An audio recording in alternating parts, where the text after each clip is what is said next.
retro movie review of Invasion of the Saucermen. And I love horror and science fiction from the 1950s. A great deal of it was so campy that it was fun. If you've spent much time on my channel, you may have already heard how I spent my Friday and Saturday nights when I was a boy. If you've heard it, then fast forward. But for those of you who haven't, here we go. When I was a boy, say around 10 years old, I used to wait all week long for 11:30 Friday and Saturday night.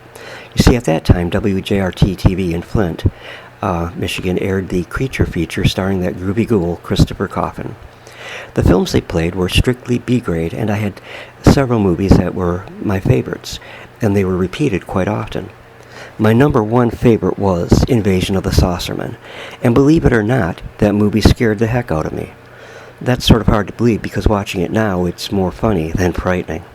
The Shadowbox photos that presented here are a tribute I made to the film, a reminder of the horrors, of chills, and thrills that the film gave me.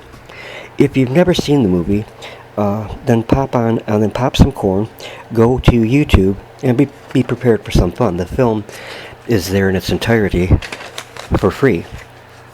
The film was directed by Edward L. Cohen, and the screenplay by Robert J. Gurney Jr. and Al Martin. Edward Kahn, I said Cohen, but it's Kahn, also gave us other B classics such as Creature with the Atom Brain, The She-Creature, Curse of the Faceless Man, and others. Invasion of the Saucermen went through several name changes prior to its release, and actually there's some memorabilia that calls it Invasion of the Hell Creatures, but it was also called Spaceman Saturday Night. I'm glad Invasion of the Saucermen is the title that was selected. It just adds something to it to me. The movie featured Steve Carell, Gloria Castillo, and Frank Gorshin. Later, Gorshin landed the role of the Riddler on another campy classic, ABC TV's Batman. The film was released by American International Pictures and was produced by Samuel Z. Arkoff, a very familiar name, and the music was provided by Ronald Stein. Probably the best part of the film were the Saucermen, of course. A totally awesome job was done on creating the creatures by Paul Blaisdell, and to this 10-year-old boy, alone in the dark living room, those creatures were truly frightening and quite real. It really did have a good plot line, though. A flying saucer lands in the woods. A teenage couple, Johnny Carter, played by Terrell, and Joan Hayden, played by Costello, were driving to their local lover's lane without their headlights on. Accidentally, they run down one of the bulbous-headed saucermen. Joe Gruen, played by Frank Gorshin, a drunken opportunist, stumbled across the alien's corpse after the teenagers had left to report the incident. Imagining future riches and fame, he plans to keep the body and storing it for now in his refrigerator. Other aliens soon arrived and inject alcohol into Gorshin's veins by needle, fingernail needles that is, that come right out of the end of their fingers. Their hands also have an eye. Gorshin, already drunk, dies from alcohol intoxication.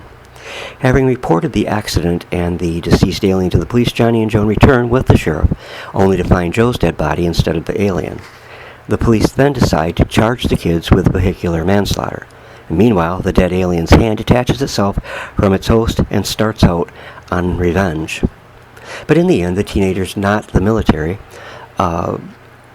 were able to discourage the aliens, and as they found out that they couldn't stand light was the main weapon that you could have against them. The movie was released as a double feature, being teamed up with Michael Landon in I Was a Teenage Werewolf, his first, I believe, starring role in any film. Interestingly, the flying saucer was reused later in the opening of the Outer Limits episode Controlled Experiment. There was one remake of the movie, that being done in 1965, and it was titled The Eye Creatures, which was made for TV movie, and was even I wouldn't even classify that as a B film. It was just simply horrible. Anyways, it's worth a look, so be sure to head on over to YouTube and check it out. Thanks for stopping by. Have a great day.